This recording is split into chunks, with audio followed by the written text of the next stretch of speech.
On today's episode, we're going to discuss the misconducts in the Smash Bros. Community, only on the One Up Crew.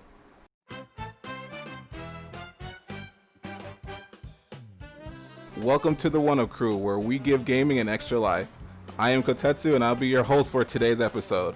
We have a great show planned for you today, where we talk about news, discuss the Paper Mario announcement that happened today, and the misconduct that was happening last week in the Smash community. But before we get into that, let me introduce you to my co-hosts. Yo guys, just up here, and for some reason I lost my job as host. I don't know what happened. But I woke up this morning and I got an email from Tetsu saying I'm fired. Yep, just took his job away from him. And we have our other host here as well. Yes, Adam here. It's been a while. Yes, it has. Yeah, we miss Adam. Hope you're all. It's been a long time. Yeah. And once in a while, like we said, we'll have a random pipe pop up next to us, which we call our one-up pipe, where we bring in our special guests. But this episode, we have two special guests, and I'm just going to allow them to introduce themselves one at a time, if you guys would please.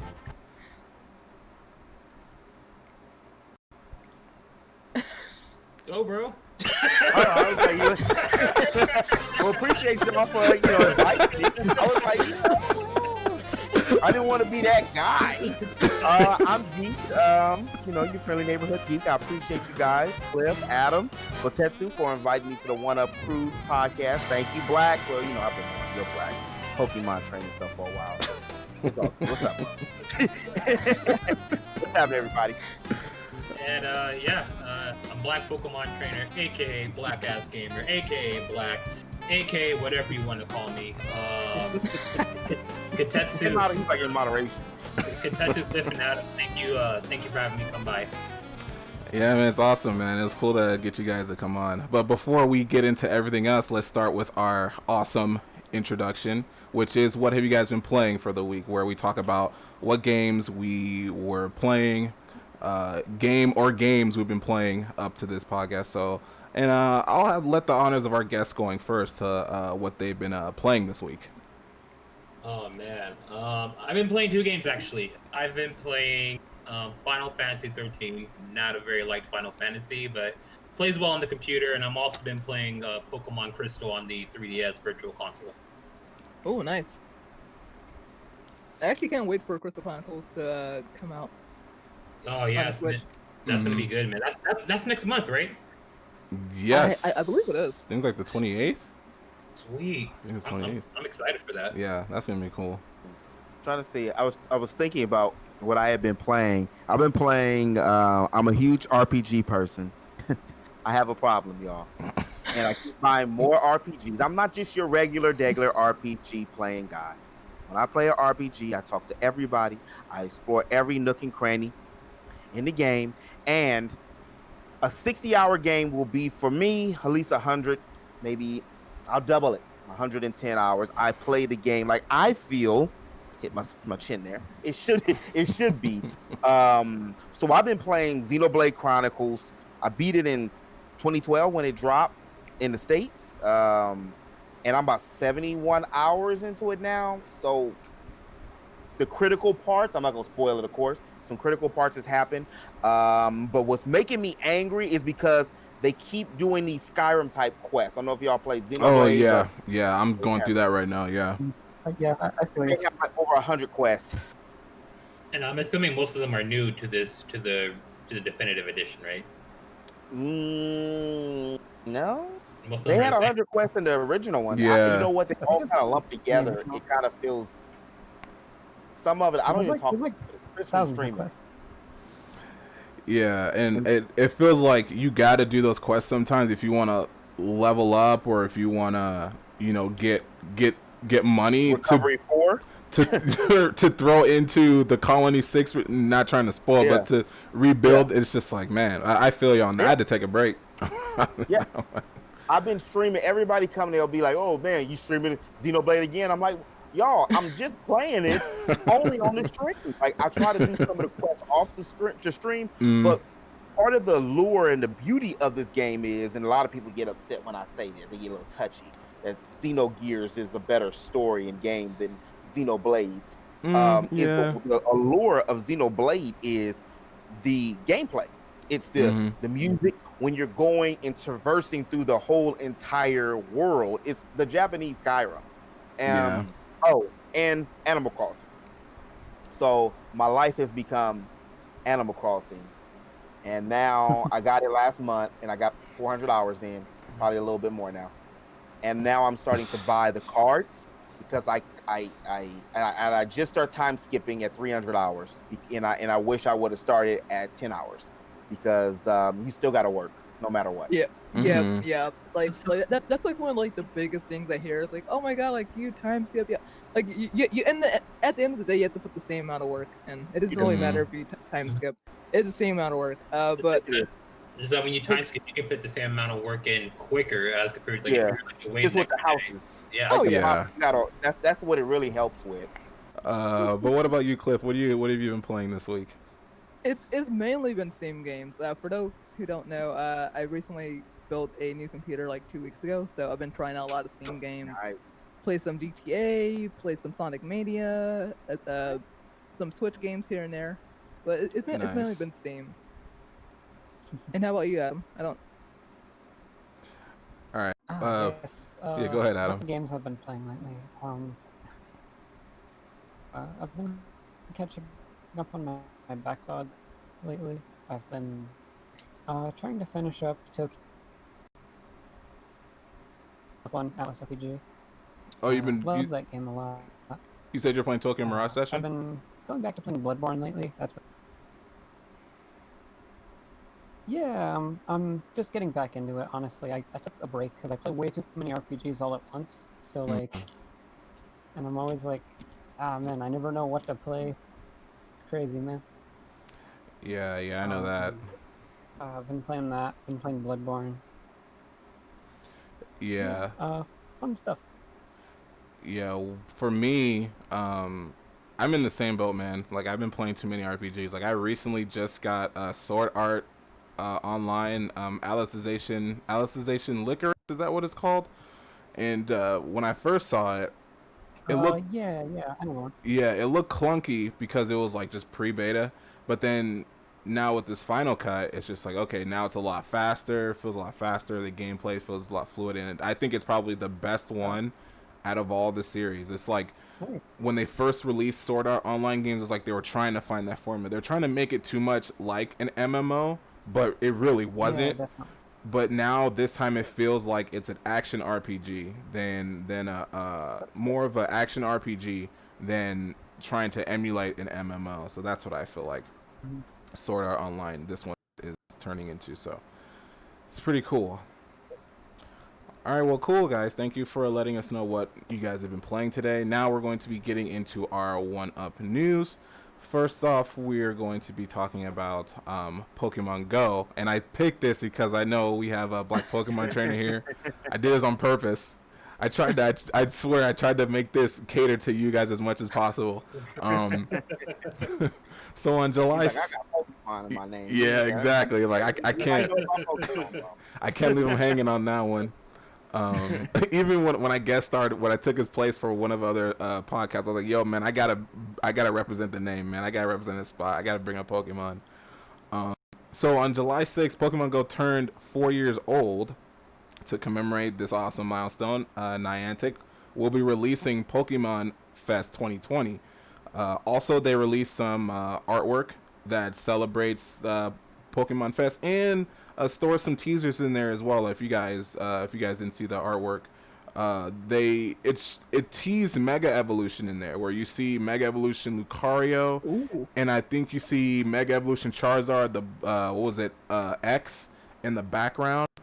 So they might drop some Mega Evolution stuff in the game as well. No, nice looking wallpaper though. That is for sure happening. Okay. Mega Evolutions were confirmed on the what was it? The whatever that Pokemon did for their what did they do? Crap. Their Pokemon Presents before Pokemon Unite, where they announced Pokemon Snap and all that, they also announced that they're going to be doing Mega Evolutions for Pokemon Go. Oh, did that? Oh, I didn't watch that all the way through. Oh, you know what? I did jump out of that present for like 10 seconds. So that's why I probably missed. That Missed that announcement portion was of like it. literally 15 seconds long. Yeah, yeah. So I probably jumped. So I probably just missed it. I probably came in right when they showed the Pokemon Go and Fest, and I was like, "Oh, cool, another Pokemon Go Fest. All right." I'm probably not gonna do it, but for everyone else who does it, you know, one big up to you guys. Yeah, I'm looking at the image right now, and it seems like Team Rocket's coming back. Actually, I heard that should already be active. Yeah. From articles that I've seen coming through, that they should already be like appearing and whatnot. Jesse, interesting.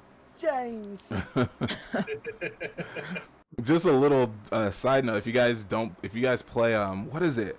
Pokemon. I forgot the name of it. Oh, the new Pokemon game that was on mobile. I forgot the name of it already, and I was playing it. Was it Masters? Yeah, Pokemon Masters. I think they just announced Jesse and Arbok as masters and as the characters in the game now. Yeah, So that's actually cool. pretty I cool. read about that. Yeah, that's interesting seeing them like pay more homage to like the anime. Yeah, I think they did something like they finally brought him in the game. I think it was which one was it? Was it Ultra Sun or was it regular Sun? They finally brought him in the games. So It was Let's Let's Go? Go. It was Let's Oh, I Go. That's thought. right. That's right. It was Let's Go. Jesse and James was also in Pokemon Yellow. That was their only appearance up until Let's Go. On other news, for those Monster Rancher fans out there, Monster Rancher 2 is coming to Nintendo Switch, ISO, and Android devices in Japan. This will be an enhanced port from the original PS1 version of the game. This version will feature new elements and improvements for the Switch, iOS, and Android. The game will feature over 400 monsters. Also, the game will be released in the fall and will cost 2,564 yen, which I think that's around like 20 bucks, right? If you convert it to Like our 20 or currency. 25, Yeah. which is not bad. I'm looking at the screenshots. It looks pretty interesting. Yeah. Man, Monster Rancher is cool. Yeah, I was when the anime came out, I remember I was kind of into it, just because this one, if you guys see like that penguin turtle looking thing, it had like a pretty cool attack. I forgot what it was called, but it looked really flashy in the anime, and I kind of got into it for a little bit. And then of course, because of Pokemon and Digimon, I you know, especially Digimon, I immediately fell off it and didn't get back into it again. But the games look cool. All right, so our next topic will be Nintendo will be releasing 3 new games for the NES Online, which is Donkey Kong Country, Natsume Championship Wrestling, and The Immortal on July 15th. Now, All I hear was Donkey Kong Country. yeah, exactly. Exactly. When I saw that, I was like, dude, finally, let's get this Donkey Kong on this. That's one of the titles that should have been there day one. You know what I mean? But Nintendo knows what they're doing, where they're holding back on all these gems, and then they're like slowly releasing everything with these little B type, you know, gameplay. Now I've seen the Natsume wrestling, and that it looks pretty cool. Like it looks fun. I have no idea what the Immortal was, 'cause I feel like that was released in Japan, and we just got it here. Yeah, I think it's like a pretty niche NES game. Yeah. So, but yeah, the Donkey Kong Country, I was like, dude, I remember I used to, because of my asthma, I used to be in the hospital a lot, and what the nurses used to roll in with that little cart with the TV was Donkey Kong Country. That was the first time I ever played Donkey Kong Country. So like, Awesome. yeah, it was really fun. And then my cousin got it, and I just like, I put more hours into that game, and I think that's what made me love Donkey Kong. Just because of, that was the first time I was introduced to Donkey Kong Country, and I just loved DK ever since then. Yeah, it's such a fun game. It's hard not to love Donkey Kong. Yeah. Especially the classics. Yeah. Donkey Kong Country 1, 2, and 3. Literally the same game, but like every single one of them was amazing in my opinion. And I think what makes those games like that so memorable is like the art style and the gameplay and the stages. You know, like their stages were never like cut. Some of them, from what I remember, not many of them were cut and paste. I think my favorite parts of Donkey Kong Country was the carts, when you can go on the mine carts. Oh yeah. Oh, Yeah, the Lord. minecarts. And it wasn't like, yeah, you can just jump and land. It's like you have to time your jumps to get to the top part and get the letters and it always felt like some weird roller coaster ride every time I played those levels. Even in the newer versions of them, they still kept that feeling of going on the cart. So that's why, Donkey Kong Country is probably going to be their biggest online NES service online title on there. Oh Yeah, yeah, definitely. man. You brought up the cart, and I was playing Donkey Kong Country too, like on their cart level, like where you're like in the you're like in like a little theme park, and like the cart like Mm. level like based off of the theme park, and like I was playing, and I was trying to get through like the levels too damn fast, and like my wife was out there watching me too, and like making fun of me, like every time like I fell or every time like I didn't time my jumps right, and like it's frustrating, but like it's also like you get a sense of accomplishments like once you get past those levels specifically because those levels can tend to be a little bit more difficult. Yeah, exactly. Oh man. One last thing about the Super Nintendo classics and stuff. Mm. In Japan, they're getting the first Shin Megami Tensei, which is pretty cool. Um, like that never released in the West, but you know. Yeah, and I think it was interesting how they did that too with the classic. How they gave us Star Fox 2, which was never released out here, but they gave it to us in a classic. That was actually pretty cool that they did that. Oh, Was it ported via English too? I didn't Yeah, I play it. think so. Oh Yeah, yeah, it was. yeah, yeah, it's on the Switch Online now as well. Yeah, pretty cool. People can still play that. yeah. All right, so moving into some what do I call it? Headlining news or breaking news? Let's call it breaking news. Today, we had a Treehouse Live. Today, we had a Treehouse live stream giving us more gameplay and details about the new installment of Paper Mario. They went over the new puzzle battle system and a look at the overworld in the first part of the game. This is a new take on the Mario Super or Paper Mario series. Now, for me personally, I've never got into the Paper Mario series. Um, I've watched one of the YouTubers I watched. He's done like a live stream series of every single game, and they look pretty interesting. But and so does Paper Mario. Like I think we discussed this before we did this, where it looks really nice. Um, to be able to explore everything and do that is really cool. But for me, I think the one thing that's kind of taken me away from it, and I didn't put the link on there. I don't know if you guys want to look up the Treehouse Live on there. But the thing that pulled me away from was kind of pulling me away from it is the battle system where it's like you have to line everyone up first. You have a time limit, and you have to line all the enemies up so then you can knock out everyone at once. Now, granted, they'll give you an attack boost and everything like that, but I just feel like having to take that aspect of it kind of I've like I said, never played the game before, but it seems like it slows it down a little bit from okay, now I have everyone lined up. Now I have to think about how I'm going to attack these enemies, depending on which ones you run into. Regular Goombas, Spinies, enemies that might have to use hammers. It's for me, for someone who has not played the series before, but has seen it being played, and then looking at this, it's just like, well, it's it feels like to me it takes away a little bit from it. But like I said, I've never played it, and I want to hear from those who have played the game and get your thoughts on your initial thoughts on the game itself. Okay. As far as the actual battle system, I mean, I have no issue with the battle system itself. It actually looks. I mean, like when the trailer first came out, or like a month ago, that was actually one of the things that intrigued me with that. It was a little bit different and it was kind of unique. Mm. Um, I think the only problem with it is just the fact that you know, and it's not just me, but a lot of other people who like actually reviewed the game are saying that there's pretty much no reason to battle any enemies, and that they've basically been avoiding as many enemies as possible through the overworld, which is the concerning thing about it. Right. Is that like they spent all their time to work on this battle system, but it seems that it's not really required besides if you're fighting a boss. Right, right. Yeah, because you And then don't. besides that would be the exp problem. Mm. Mhm. Yeah, it's pretty wacky, honestly. Like, I think you just get like coins from battles, honestly.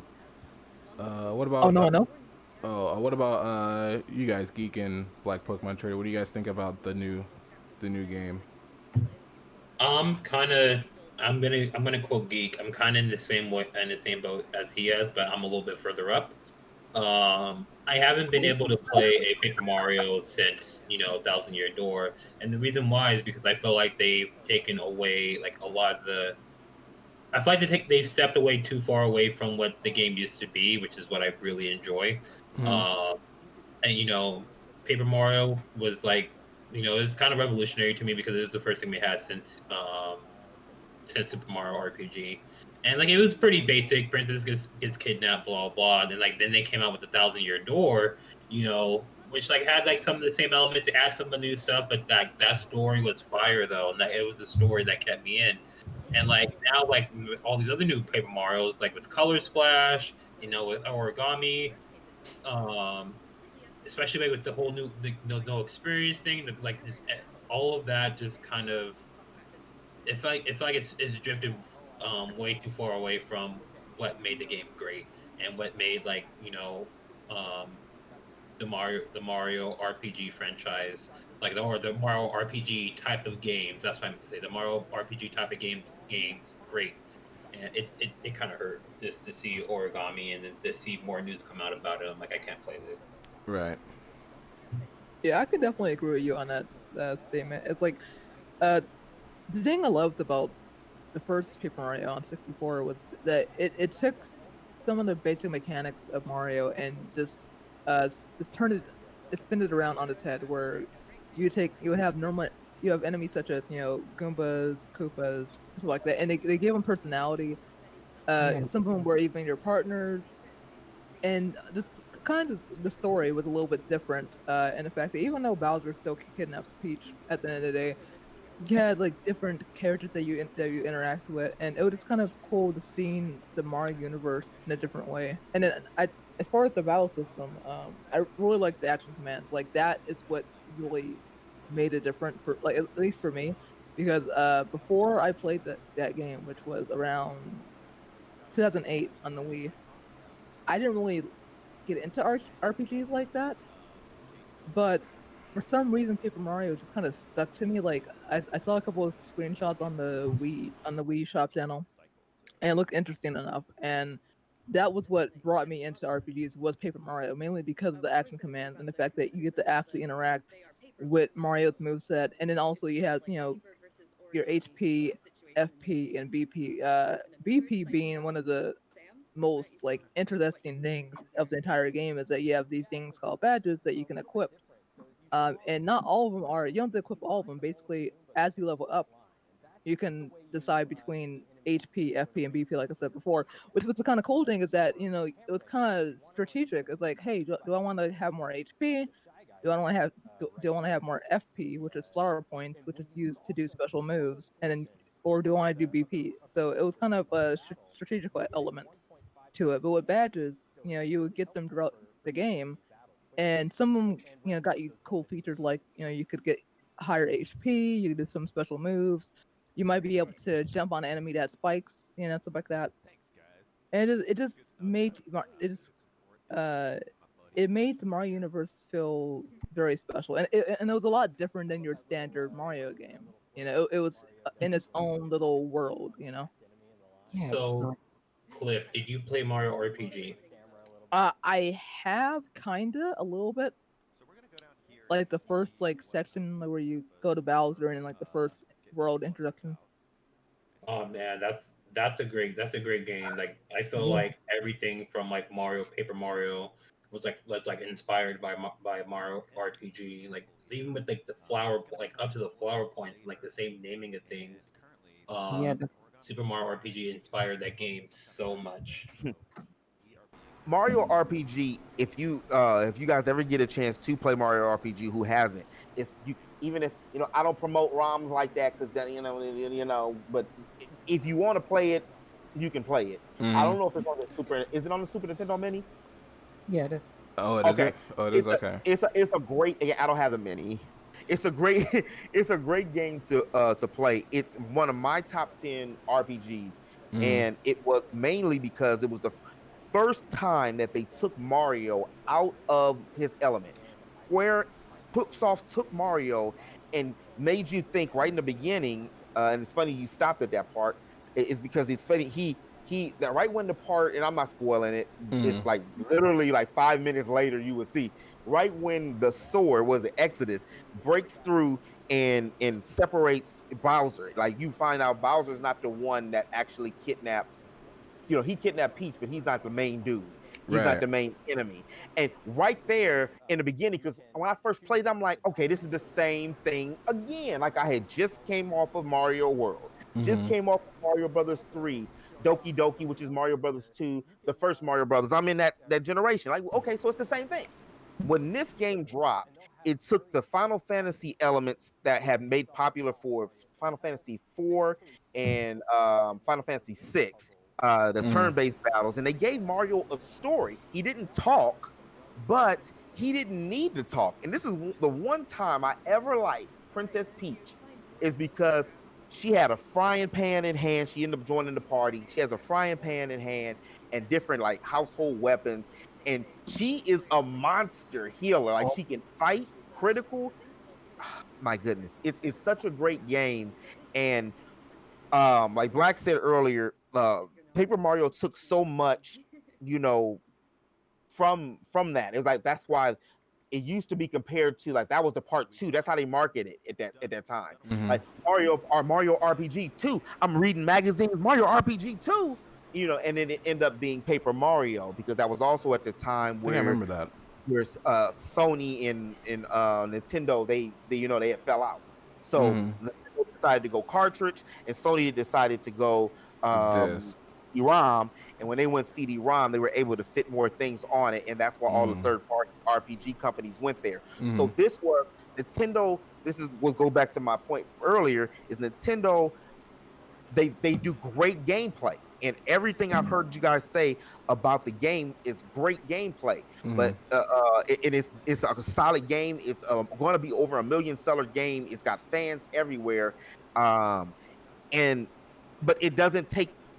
You see, it hasn't hit that curve thing. Like that was the last time Mario really had a story like that, is because Nintendo went back to the gameplay elements. Not that it's bad, but it didn't deviate from a different storyline other than the dun dun dun dun dun dun dun dun dun dun dun. Right. Does that make sense? Yeah. That's just my opinion, but that's how I see it. I played damn near every Mario game. Mario Odyssey is one of my favorites. My favorite game, Mario RPG, then Mario Brothers 3. Like I go back like flapjacks, but that's just what I think when it comes to Paper Mario. I played it and I got into it, and the gameplay was good. It does have RPG elements, but every time I see the games, they all seem in that same realm. Like, how you can look at a game, if you look at the other Personas and then you look at Persona 5, how they marketed and how flashy it was, and see that's just going to be their signature one, and like how Donkey Kong Country was the signature one of the Donkey Kong series, like that's the one. Yeah. That's how, I don't feel that when any of them that come out, everything kind of, for me, seems the same. And that's why I haven't really, I love the way it looks. It just kind of feels like I'm playing the same game from the Wii to the Wii U to the to the Switch. Yeah, I feel that. I feel that 100%. All right. Well, the next section is, I feel like we've got to know them as much already, but we can still ask them some kind of questions. I feel like I swear, like through this whole conversation, I just get a little bit more from each of these guys, even though we've talked on separate occasions, but with doing this, we get to know each of them a little bit more. But let's see if we can dive a little bit deeper. Yeah, I'm more than a Pokemon trainer, homie. Get it straight. Snap. All right, my bad. Let me. I'm gonna take a step back. I'm gonna check you. Let's talk to Black Pokemon Trainer. I almost called you Black Pokemon Gamer, man. Oh my gosh. Hey, that's not a bad one. Well, let's talk to Black Pokemon Trainer here real quick, man. Let's ask you. Well, we both asked you the same general questions, but I have a question off the hip. But we're gonna ask that afterwards. So, how long have you been gaming for? How old am I? 29. 28 years. He came out with a controller. Pretty much. My man. Let me start off with what I actually remember. All right. The first two games that I actually remember playing is Super Mario World for the Super Nintendo and A Link to the Past. Those are the two games I remember playing. Okay. My dad had a regular Nintendo, just the first Nintendo that came out, and he was a huge Tetris player. So I played a lot of Tetris growing up too, and Tetris actually is still one of my favorite games because when you play Tetris, that's what you expect. You expect Tetris. This is a game that you should never change up. Oh yeah. Yeah, so that's where I started. And then PlayStation came out. I was able to play a demo of Final Fantasy VII, and then I became a huge Final Fantasy fan since then. At least at the time, played 7, 8, 9, 10, skipped 11 and 14. I played 13, and I played 15. Okay. And I also dabbled in Final Fantasy 1, which actually happens to be one of my favorite Final Fantasies that ever came out. Okay. Okay. And there's a bunch of RPG games that were coming out at the time too. So you had Jake Cocoon, Legend of Gaia,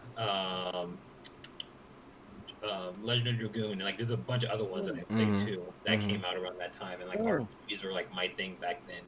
And then I got into the whole first-person shooter scene when the very first Halo came out, which I didn't realize how revolutionary it was. Right. I was just shooting things for the most part, and then Halo 2 came out, and then that's when I started getting real serious about first-person shooters. I was really solid at them at the time, and then hard modes kicked in, and I stopped playing games for a while, and then around the time I was in college, I was going through a really bad breakup. One of my friends was like, what do you like to do? I'm like, I like to play games, but I haven't really, played them in a while. I haven't invested in a while. I don't really know what games are out right now. The last game that I took seriously, around that time, was Final Fantasy 13. After that, yeah. So I got back into video gaming. I got a limited edition Wii. I got the red Wii, which I still have today. Nice. And kind of started from there. Played a Mario game. It wasn't not Odyssey. It wasn't Galaxy. I didn't play Galaxy. It was like a side scroller game that you could play with people. That was pretty chill. Then I got into Twilight Princess, which is still one of my favorite Zelda games of all time. Same here. And just started playing up again. Then I got into PC gaming, which PC gaming was always a thing in my life. That's how I played games like Doom, Wolfenstein. Oh yeah, I remember those. Yeah. Notorious PC games. I also played a couple of Final Fantasies on the PC. I got into emulation. I also got into modding video games as well. I used to love modding back in the day. But I got seriously into PC gaming, and I got me a little computer with my little GTX 660, and started getting into PC gaming again. And PC gaming kind of just didn't necessarily take over, but if I had to choose, to get a game between an Xbox or the PC, it will be the PC literally almost every single time because of how efficient it is, how much smoother it runs, and especially if I think Katetsu, we even had a conversation about this. Most consoles nowadays, up to the brand new gens that are coming out, but most consoles have hard drives. With PCs, you have solid state drives, which is a lot more efficient at processing data and making your processing faster and playing games. Yeah. So that kind of sealed it for me being a PC gamer. I buy almost. My bad. That's my dog. Oh, That's the mailman. no, you good. He You good. He crazy. No, you good. He crazy. But let me, because like I am Black Pokemon trainer. I didn't say a damn thing about Pokemon. Um, I started off with Pokemon Red and Blue. I actually picked up both games when they came out, and we had 2 Game Boy Colors at the time, so I was able to complete the Pokedex through trading and doing whatever. So Pokemon Red and Blue was my very first Pokemon game. I don't think I could ever play it again because like it's just that old. Right. I got you. And then Gold, Silver, and Crystal. I can't even tell you how many hours I put into those games. Mm-hmm. Definitely way over 100. Probably around the 200 mark. And, Yeah, same here. Then Ruby and Sapphire came out, which Ruby and Sapphire is my favorite Pokemon game of all time. Mm-hmm. Because I was able to connect with people. There's a lot of people, and more people I knew that were actually into the Pokemon game. It started to get bigger, so like I was able to battle people, trade with people, like actual people who I knew like around school or around my neighborhood. So that was chill. And then like after that, Pokemon just disappeared until X and Y. When I was in college, and I was starting to get back into video gaming. I bought a 3DS, and I got Pokemon X and Y, and I got Link to the Link Between Worlds too. That one's good. If you guys haven't played Link Between Worlds, play it. But yeah, X and Y got back into Pokemon. They had a bunch of new features in X and Y too. At least new features to me with like Wonder Trading. Wonder Trading was awesome. Yeah, Being it able was. to trade between like Wi-Fi connection. That was unheard of to me because like you had to connect Game Boys to Game Boy, like, physically connect them with a wire. So like having like that Wi-Fi connection, like that was like revolutionary for me, and like that was a cool way to trade Pokemon because like it made it easier for me to actually complete my Pokedex Mm-hmm. on X and Y. So I thought that was cool. Then they did the remakes for Omega Ruby, or sorry, they did Omega Ruby and Alpha Sapphire, which I love those as well. Not as much as the originals, but they're pretty cool. Mm. And then I didn't do Sun and Moon mainly because I was going through unemployment and I had to sell everything. Right. But like there was one part in Sun and Moon that just disturbed me, which was like your standard Team Rocket, your standard Team Rocket people. It's like like Team Magma, Team Aqua, Team Yell in Pokemon Sword and Shield. They had whatever the hell the Skull people, and Team- like I feel like they were. I feel like they took Black culture and then like insinuated it a little bit, and it bothered me. Okay. And like after like I got like to like that first part of the game, like I wasn't able to play it again. And then like they did Team Yell, I'm like, okay, they're just kind of just taking any kind of culture, they just like dialing up to 100, and I'm like, so I want to give Sun and Moon a chance again. I got a new 3DS. I bought a new one, so I've been playing Pokemon Crystal, and I'm starting to shiny hunt on there. That's another thing I do with Pokemon. I'm a very avid shiny hunter. Like I shiny hunt all the time. Like sure, you may see me doing like like my raids and everything, but I'm like Yeah. hacking eggs. I'm doing encounters.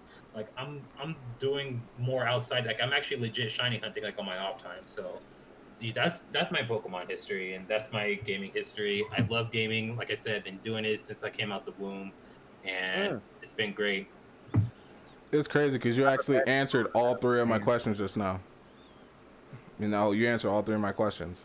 Like I was gonna ask you how long, like where your Nintendo fandom came from. And it feels like it came from just from you playing. What was it you said? You played what were the 2 Nintendo games you said you played on? A Link to the Past and Super Mario World. Yeah, I feel like that's kind of where where it came from there. And of course you answered my yeah, and then you and then you answer my Pokemon thing where it's just like, yo, you started from Red and then you moved up. And we've had this conversation, like we dropped off around the 3DS, where the DS kind of era started to come in, and we both came back for where we were like, yo, Pokemon's in 3D now? Like what the heck? And it like you see Charmander or Charizard doing a flamethrower, that looks insane in 3D. Like what? It looks nothing like Pokemon Stadium or Pokemon Coliseum. Like this looks fluid and I feel you on that one. And also with the Wonder Trade, like I have a story about Wonder Trade where I put in a random whatever and someone Wonder Trade me an Entei on Pokemon X. Oh, that's awesome. And I was like, yo, either this person made a mistake, give me this Wonder Trade Entei, or he was just like, whatever, I got enough. But no, man, that's cool. And I think it's cool, like learning about your history too, because like we kind of started the same way with Pokemon, so I think that's cool. Yeah, Next. I was gonna actually ask Black Pokemon Oh Trainer yeah, go ahead. two questions of mine. One, what's your favorite Pokemon game? And two, you kind of mentioned this a little bit earlier, but what do you want to see come out of the Pokemon series? Ooh, that's a good one. Wait, one more. Go back to the second question. The second one, is what do you want to see come out of the Pokemon series? So when you say the Pokemon series, do you mean Mainline. like the anime or the game? The games. The games. Okay. And then the first one, what's your favorite Pokemon game? Okay, so let's start with my favorite Pokemon game. Sapphire and Ruby are my favorites, and like I said, the reason why is because just how I was able to connect to those games, and like I made a lot of friends out of those games, and it was just overall fun, just being able to battle other people, and like it was like the first time I actually got like a taste of it, and it was just awesome being able to battle, trade, complete your Pokedex that way. Like I was legit able to complete my Pokedex through trading and like stealing other people's like legendaries and whatnot, and that was pretty awesome. What I would like to see out of the game is a completely different story. Gameplay can stay the same. I am very fond of the gameplay, and I honestly don't mind if that changes or not. What I want to see is a different story. So, in Pokemon, is it Red and Blue, Gold and Silver, Diamond and Pearl, Emerald and Ruby, Black and White, um, Sun and Moon to a degree, even Sword and Shield. It's always the same story. 8 Mm. gyms, fight the champion. There's some asshole group along the way that's gonna that's gonna stop you. I want to see I want to see like something completely different. I want to see something like outside the gyms and outside of like just your standard Pokemon game. Pokemon Coliseum did an amazing job at that I think because there's so. no gyms. There's none of that. You have the game starts and like you're trying to separate yourself from a bad group. You steal their technology, you separate yourself, and like that's your enemy. Is that group of people who actually went into the government and like they corrupted the government and they corrupted the mayor who was leading the group of bad people. Mhm. Like that story was just amazing, See, and they need story. to bring that back into like they need to bring something new and innovative in regards to the stories into a new Pokemon game. All right. Well, our next question are going to be towards Geek, and we talked a little bit. I know a little bit of his gaming history, but why don't you tell everybody? It's the same questions. How long you've been gaming and what made you become a Nintendo fan. First off, I'm not a huge Pokemon fan, but y'all just proved all I was saying. This is my whole argument. See, just with the little extra when you deviate away from the story, Mm-hmm. it makes a lasting impression. It's not you don't even have to sacrifice the gameplay that much. Just something, please. Mm-hmm. But just a little bit. Um, I've been playing games since I ain't gonna say I came out the womb. I'm gonna say, dang, since probably 1987. Okay. Uh, so I was like 5 or 6, something like that, around that time. Okay. And I started with everybody having the NES. Everybody had the NES. The Atari, nobody cared about the Atari no more. Like that was Pong. Nobody cared about that. This is way back. Nobody cared about no Pong. Nobody. I didn't even know about it, but Mm-hmm. I knew about Mario. I knew one stage or two stages, 1-1 and 1-2, because that's where everybody would get in the beginning of Mario, especially the people who weren't good at video games. You get the cousins and stuff, or the aunties and uncles trying to talk and play the game. They would lose. Oh, I can't play this. Mm-hmm. But I always remember Mario. So it started there because I like technology and stuff. I think I was telling you guys this before, so I won't go into that whole story like that. But my grandmother had taught me how to use VCR, and she used to babysit me. My mom went to work, so she used to have me program the VCR and stuff to watch cartoons and stuff on, on Saturdays and stuff like that. So I had already had like this affinity. I feel like Shulk. I already had this affinity for like technology off the bat. So then when, a system came out, hell yeah. Matter of fact, now that I think of it, I can't believe I never put these two and two together. But that's why she bought me the NES, because she ended up buying me the NES, I want to say when 88, something like that, for Christmas. And I always remember that Christmas because I got a Ninja Turtle van, and man, I got the Shredders, Cadillac, and this is when Ninja Turtles was Ninja Turtles. Well, Ninja Turtles is always Ninja Turtles. But anyway, before that, in between that time, I watched my uncle play Metroid, and this is before anybody knew that Samus was a woman. Right. So I got a chance to see him like beat the game, and I couldn't do anything. Like I couldn't play the game. He wouldn't let me play the game. I think I played the game once because he had a TV right next to his dresser. You know how folks had the big ass beds, but they got the dresser as like not even a foot away, and then the TV the right TV there. on top of it. Yeah. So, yep.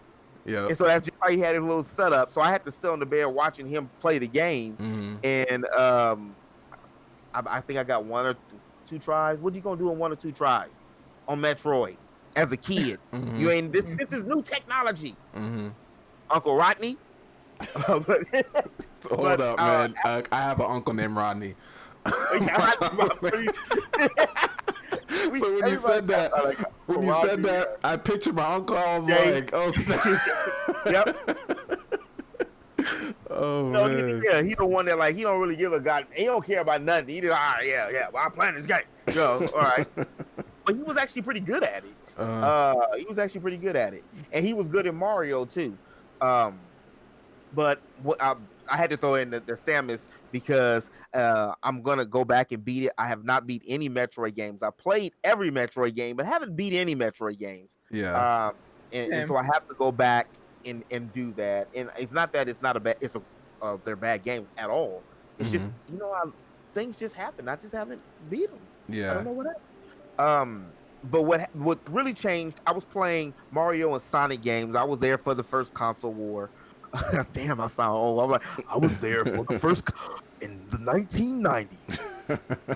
There was a thing called the console war, and but for real, people are talking crazy about Sega now. Sega was dominant. Sega almost dethroned Nintendo.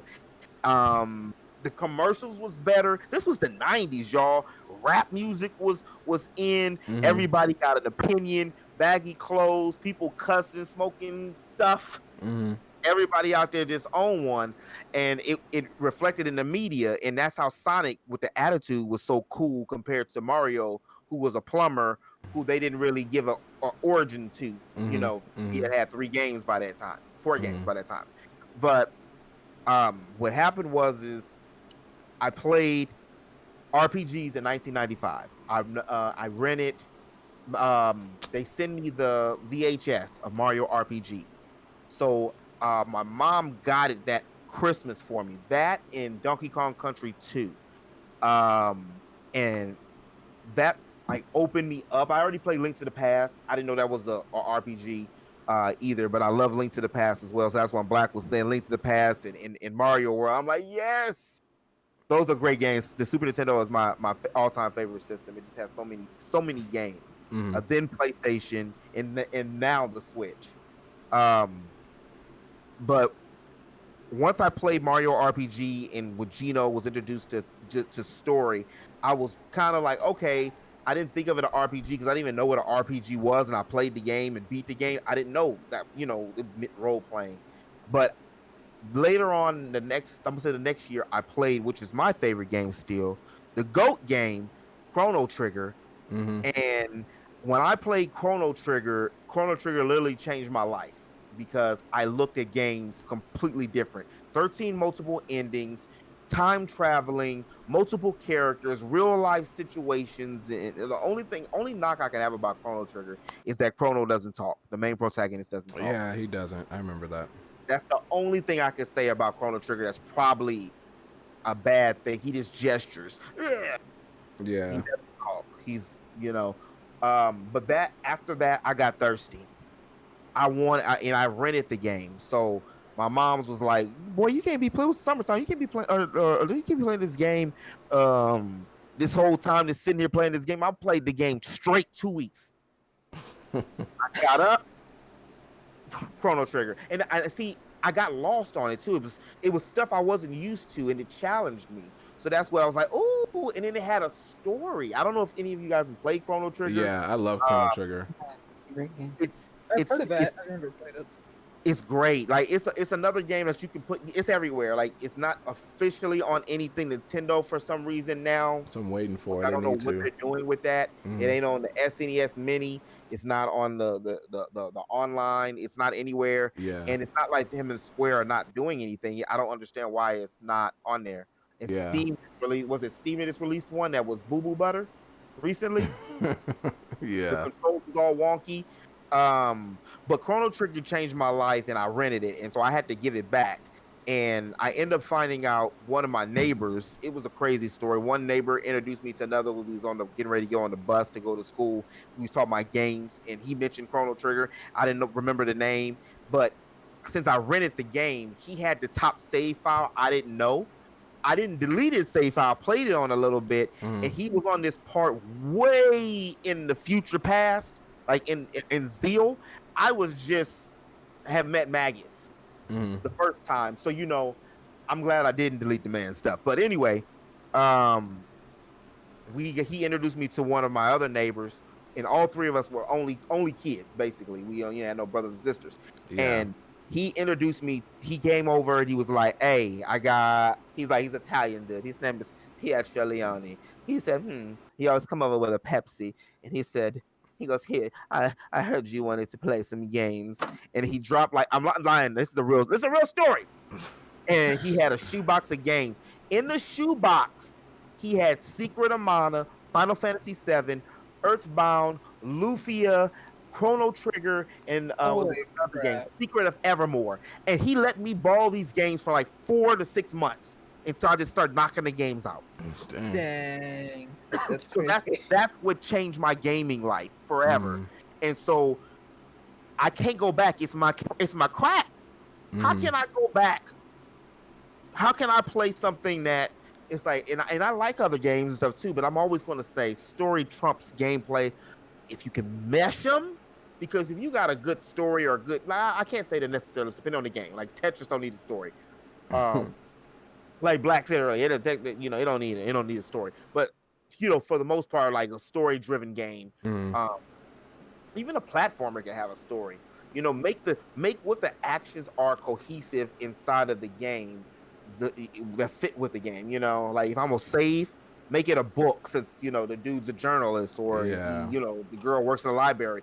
Why am I walking to some random crystal or something? Yeah. But what also changed my gaming life, I'm just gonna fast forward all the way. I went to college and then went to college for video games, but they didn't have video games at that time, like schools like that. So I ended up taking animation. That's why I'm able to do Photoshop and know Adobe stuff because I went to school for that way back when.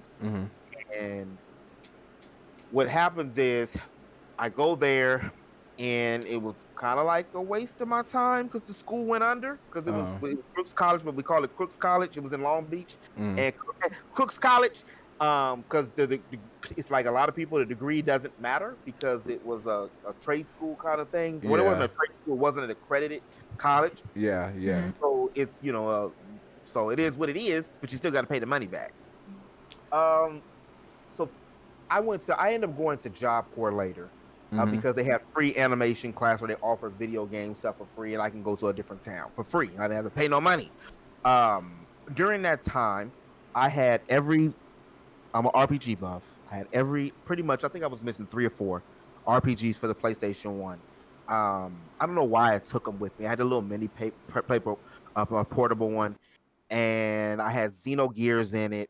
I had and that was the only one that did get stolen. So I got that at, what was it, 2006? I got about $3,000 worth of games stolen in a Dang. folder.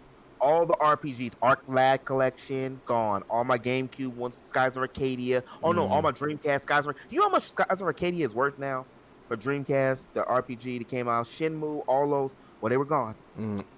I healed, but during that time, I didn't want to play games for a long time. For about 2 years, I didn't really like. I didn't care. I was hurt.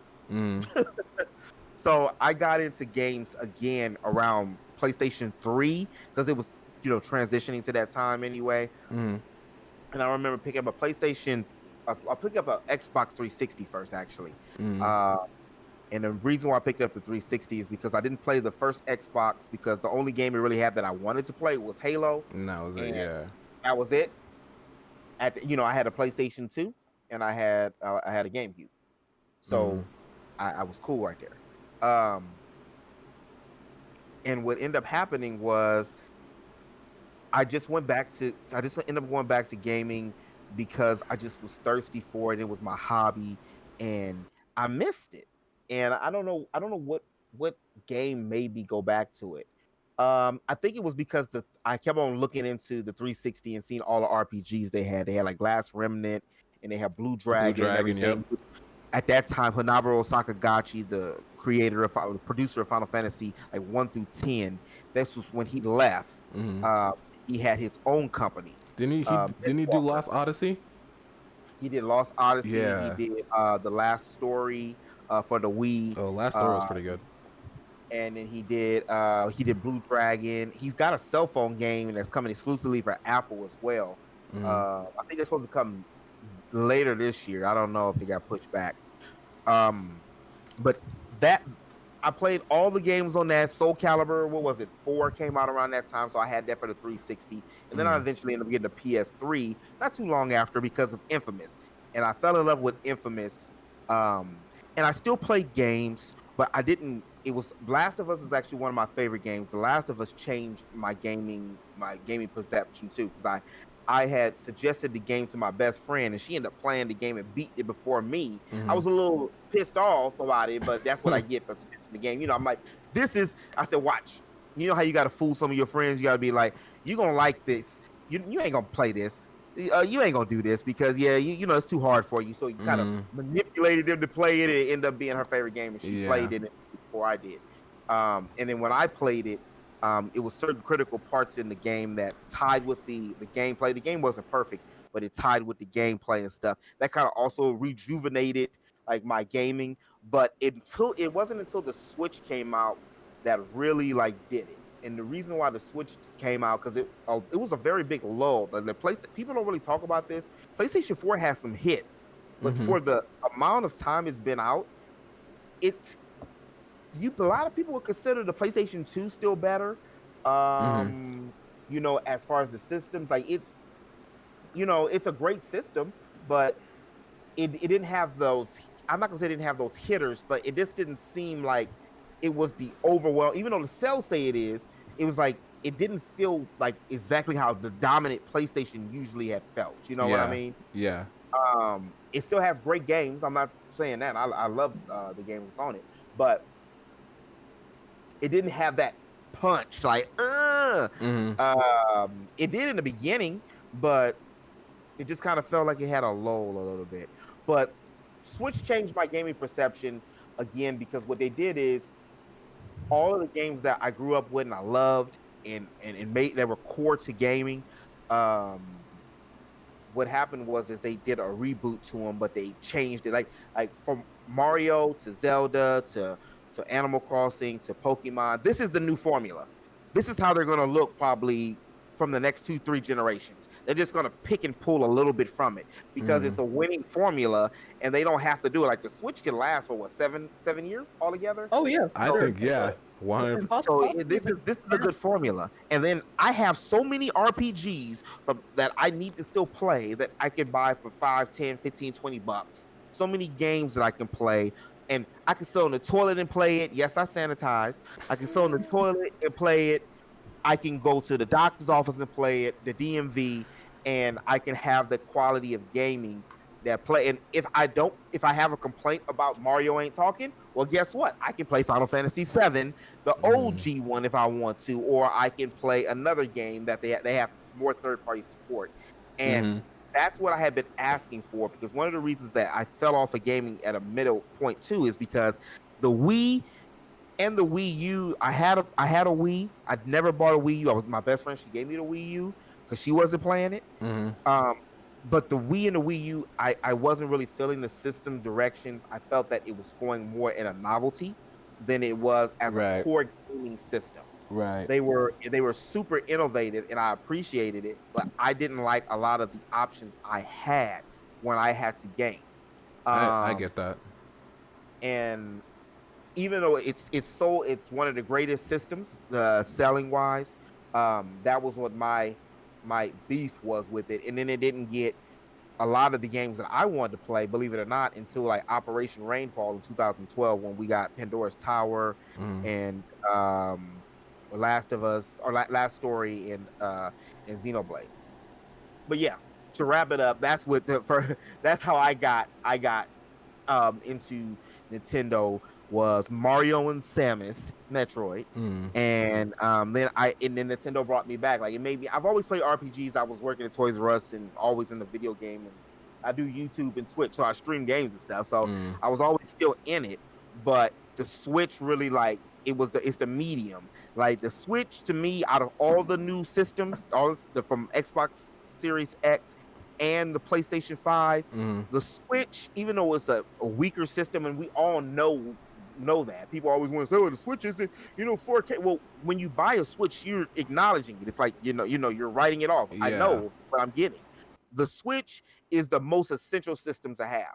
It's because it has the best of both worlds, great first party games, and even though it doesn't get that game for, maybe not get Halo, or it might not get Final Fantasy VII R, it has enough support where you'll be like, it's titles, even if I have an Xbox or a PlayStation 5, that I have to have only on the Switch. So it's like that essential system, is that add-on, and it's not the price of the other ones either.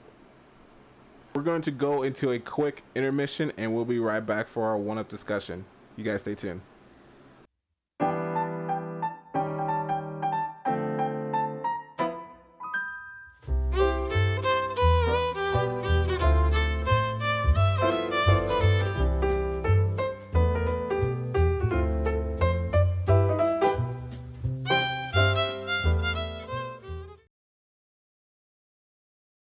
Welcome back, guys, and now we're going to start off in our third section of our podcast, which you guys all know, it's our one-up discussion, where we talk about one of the bigger things that have been going on in news, or Nintendo news today.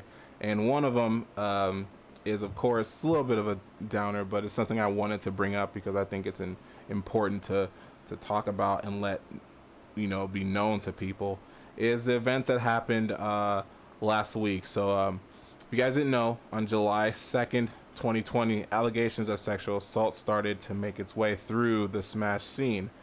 The victims of the assault opened up about it through Twitter. Each posted explaining in detail what happened before and after the assault. 5 professional Smash players were accused for those assaults. The community was in awe in allegations of these players, for each of them has shaped the community to what it is today. Within the 2 days of the allegation, each player confessed to assault, and Nintendo has come up with a. Oh, I'm sorry, I skipped something.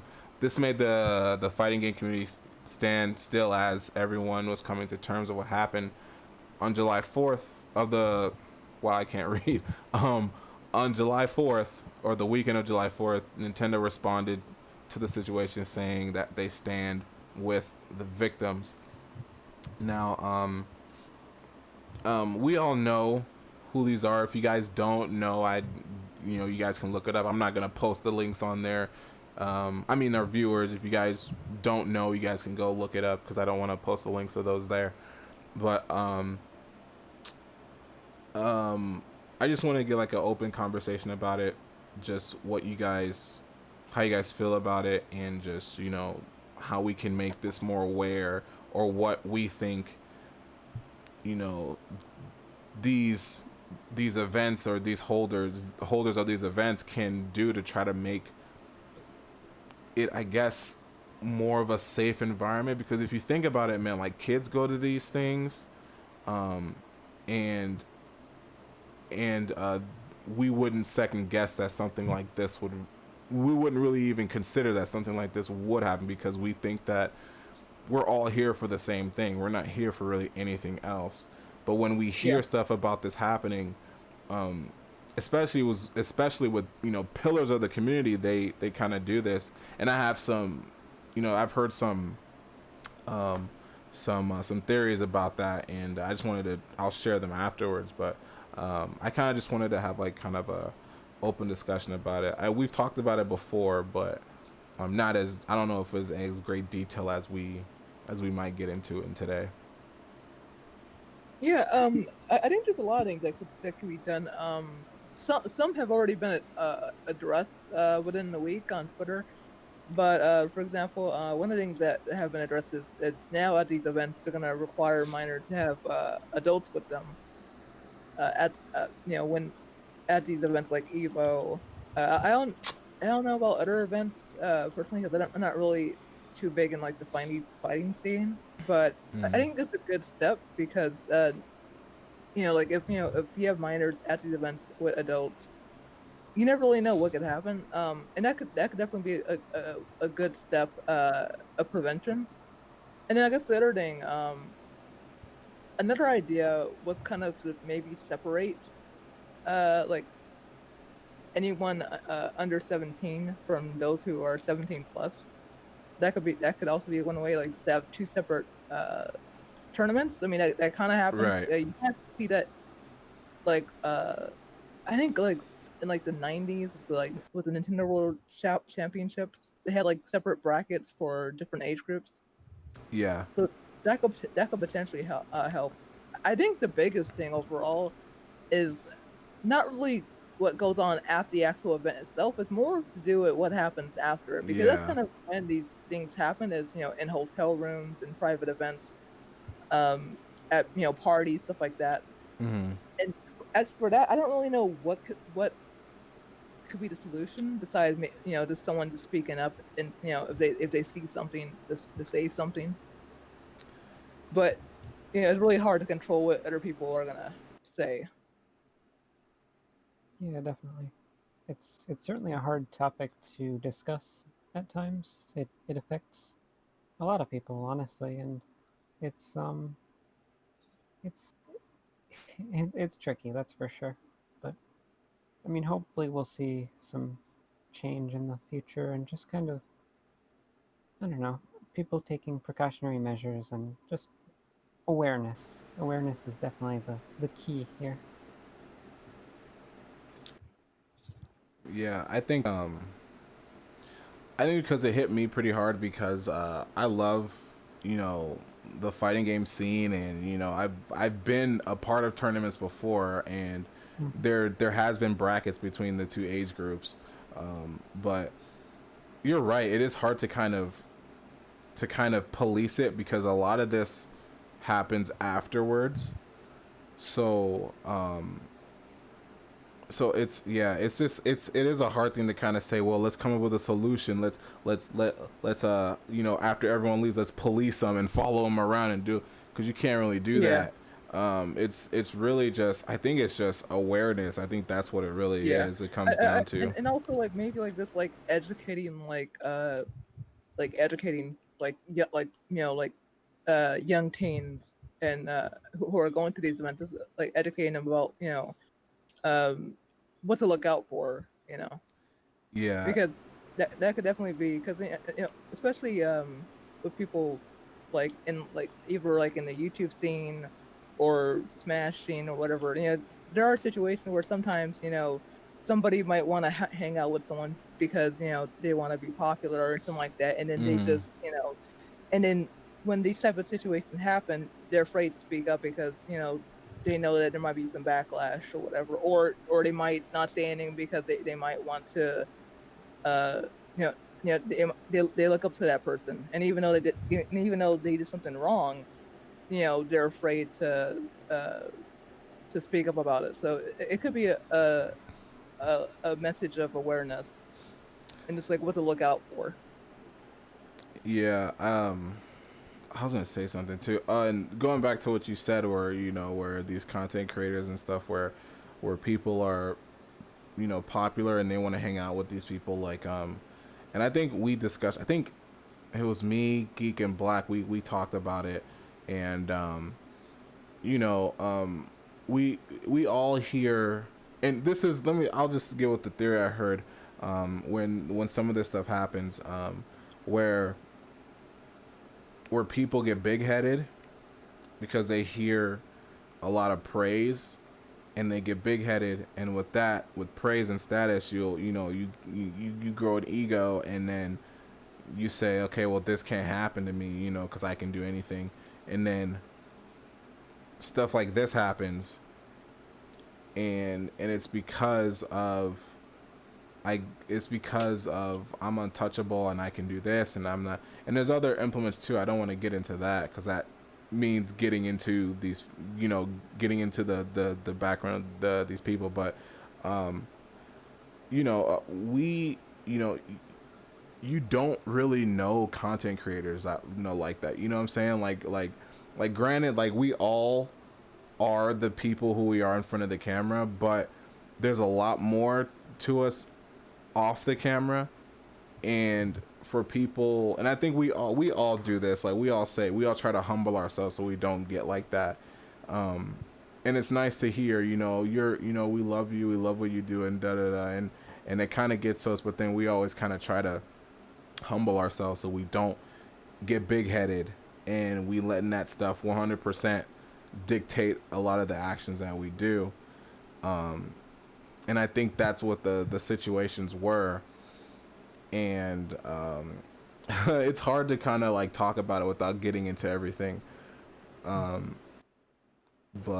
I think for me, I just I'm glad that the victims said what they said and they did what they did, because like I've said it before, when you go through something like that, a piece of you is gone, and that piece is a major part of you being able to socialize and do a lot of things that involves you being social. And when someone takes that from you, it's hard to fill it, because there's nothing that will fit into that fill that get that will bring your power back, or to fill that void that gives you that strength, that power to be able to do things that you can do with other people. But when they spoke out, it means like they got their power back and they got that peace back, and they have to learn how to adapt with it again because it's been gone. But to know that I have this I have this piece of me that was taken away, it just makes things, it does. I look at it as it does make things better, and or it does get better. It helps things get better. I'm not gonna say it's going to get better right away, but it helps things get back to that point where you can go out and not feel like this person is here. This not feeling that attachment anymore, because it's like you took that back. And I've mentioned this before, where I said that I feel bad for what those people lost. Who were accused, I feel bad for what they lost, is because everyone strives, like as all of us, we strive to be at that point, and to be able to do what we love as a job, and to kind of not tiptoe around situations that might mess that up. It's not everyone has that mindset, so it's kind of sad to see that has transpired, and so that now they gotta have to live what they've done. And yeah, it's hard not to it's hard not to talk about it without going yeah. deeper into it. Yeah, for sure. Yeah, like one idea. Well, we kind of talked about this in private. But another possible solution is just have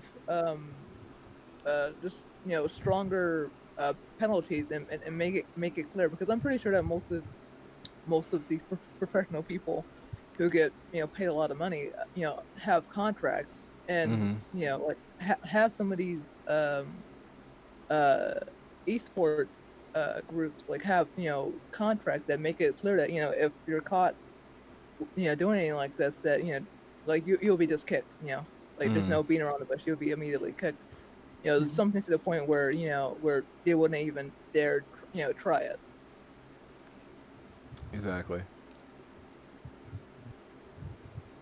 One last thing I'd Um, like to say about it. Oh, oh, sorry. sorry. Go ahead. Right. Yeah, one quick thing I'd like to mention is I've noticed that some people have brought up, like on Twitter and stuff, like almost blaming the game in a way, which in a way you can't really do that. Everybody's Yeah, individualized. Some people are good, some people are bad. Like you can't blame the game. You gotta blame its players, honestly. Um, yeah, it's it wouldn't be fair to the people who make the game. yeah, it's a separation, definitely. Like we're all a community, but not every one of us is bad. Not every one of us is good. Hmm, that is true. Um, I was just going to say because it's such a it's one of those situations where I put it on the back burner for a minute. It's alongside with this. I'm not going to go into the full details with everything, but alongside with this, it's we still in a global pandemic, and we're still in the civil unrest, one like we've never seen before here. Mm-hmm. So it's one of those situations where you have to kind of I've had to unplug for a couple weeks because you kind of got to bide your time or bide what you look at, because it looks like every 5 minutes it's something new, and like, well, where is all of it coming from, um but it's the internet has shrunk the world. But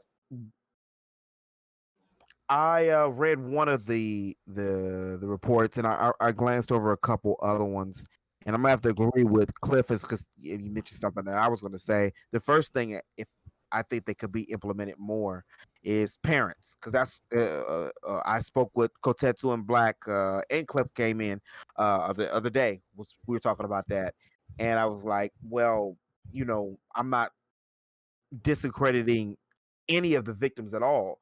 But if you read some of the reports, some of the victims seemed some of the victims were in a situation where this didn't sound like their first rodeo, if that makes sense. Like this didn't seem like, and I'm not taking anything away from the victims at all. I'm talking about one isolated thing that I read.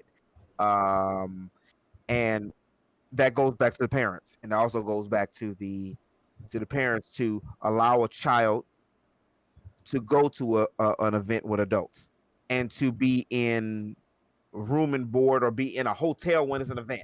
Does that make sense? If Mm-hmm. you Yeah, if you have a child and your daughter tells you, I'm going to go such and such, I don't know the full, details of everything, but I'm gonna go here, as a conscious person, wouldn't you be, hey, well, no, no, no. I know what I would think when I was 21 and 20. I'm just, not everybody has the same mindset as me, but you have to. And I wasn't gonna do nothing like that. I'm not definitely not saying that. But what I mean, as a grown man in his early 20s, I know what my mindset was. And a lot of dudes don't care what age a person is. We've had people older than him, at them, that do heinous acts as well. Look, we have some people that are not in the Smash community that are doing that.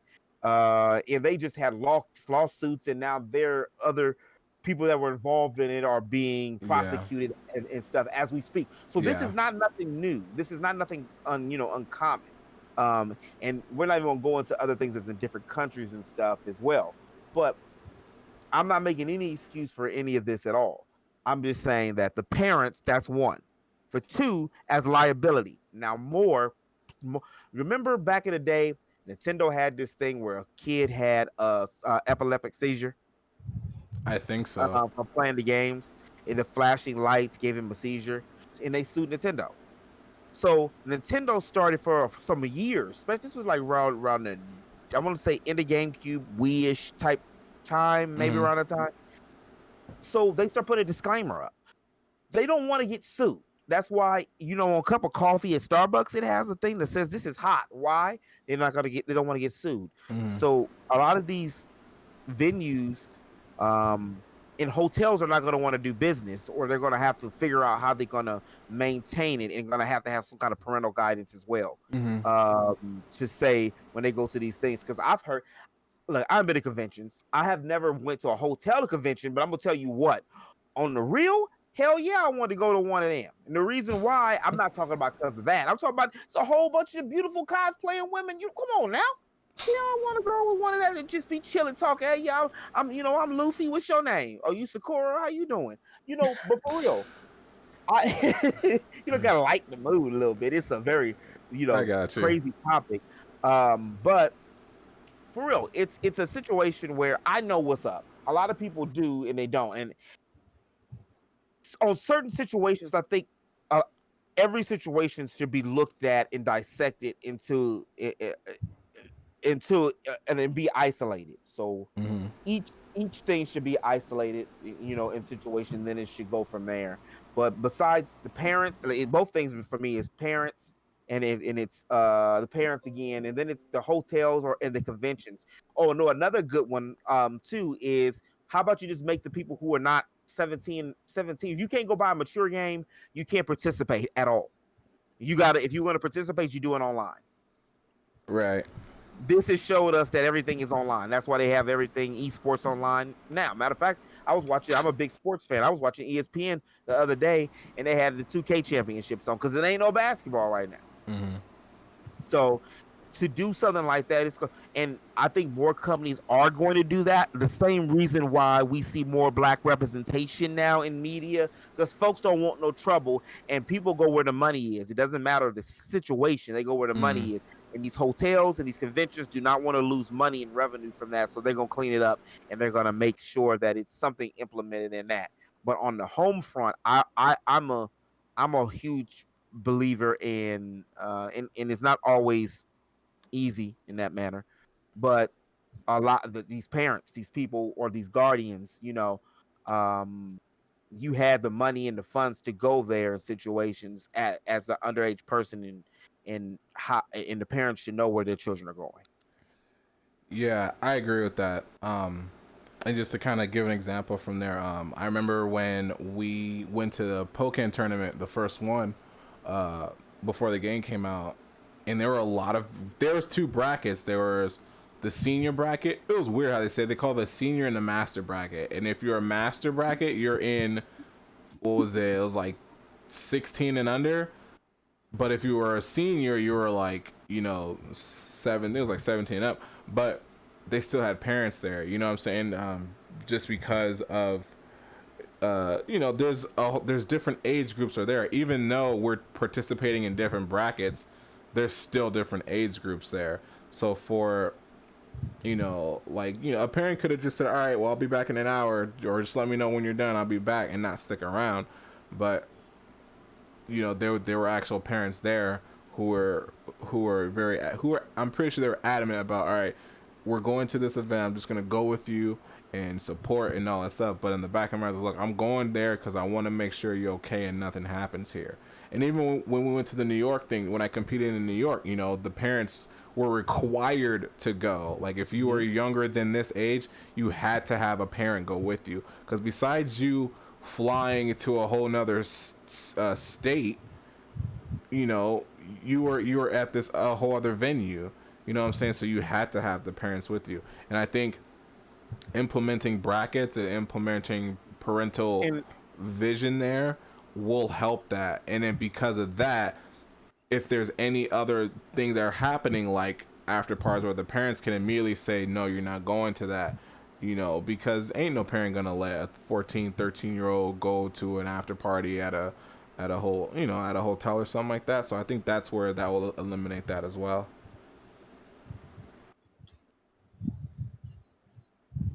yeah, So, Uh, but oh, go what's up? ahead. No, go ahead, Cliff.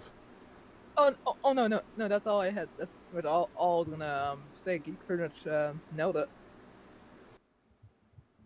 Yeah, 100%. Well, all right. So that is going to be it. We usually have another section for One Up Mailbox, but I didn't see anything on our tweet that anyone had any questions. But I think, like I said, man, I think through this whole entire thing, we got to know Geek and Black Pokemon Trainer before we even got to their individual questions. Yeah. We got to know them 100%, and yeah, man, I just want to say thank you, Geek, for coming. I think I mentioned before, Black Pokemon Trainer, he had to step out.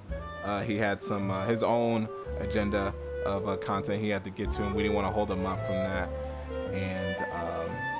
And yeah, so before we end off, man, is there anything you want to say, Black? Or I said Black, I meant Geek, because Black Pokemon Trainer isn't here. He's gone. He's streaming. But yeah, I just want to say I appreciate you guys inviting me. You know what? I'm about to hop on the stream here in a minute myself. I'm gonna go get something to eat, and then I don't know what I'm gonna play. But I appreciate you guys. You can follow me. I do geekly content, game, entertainment, anime, and comedy, and news on YouTube under Geek, G-E-A-K. That's anime and comedy. You can also follow me on twitch.tv. You know how it is, The Geek Show. and I stream Monday, Wednesday, and Friday from like around this time to maybe one game. PST. And we're gonna put all that in the descriptions here. But that's gonna be it, you guys. We appreciate you guys coming. My name is Kotetsu, and thank you guys for coming in. We'll see you guys next time. You guys take care.